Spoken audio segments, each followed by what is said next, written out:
There's a saying, you don't get old, you get the gift of living longer, and that's true for the class of 1964. I pulled a few of these folks away from their pizza to remember and reminisce. It was a kid's town. It was just like American Graffiti. Linda Parrott says early 1960s downtown Anchorage was the place to be. 4th Avenue was the drag strip. We had the Demons, the Roadrunners.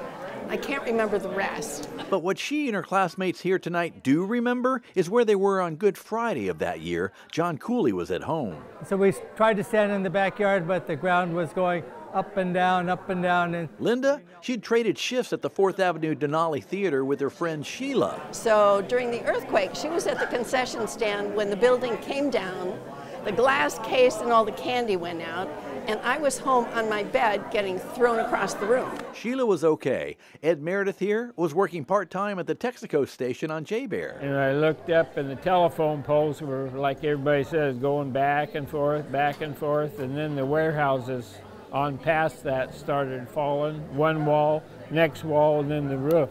And for hundreds of yards, the buildings went down. Ed and his co-workers knew they had to get out of there. We started running, and as you would take a step, you pick up your foot to step with the asphalt come right up to it.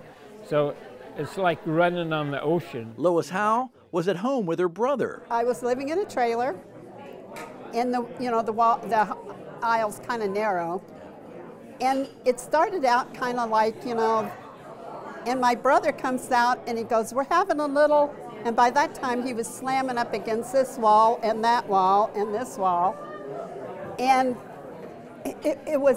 I thought it was the end of the world.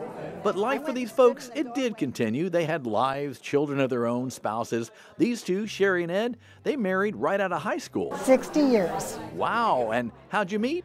I met him in bed. Wait, what? It's a lot more innocent than it sounds. Ed was in the military hospital. And he was little Air Force blue pajamas when I met him, and he just was a cutie.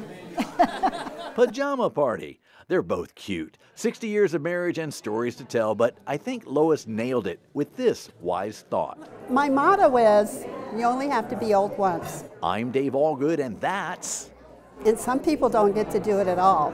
The Allgood News.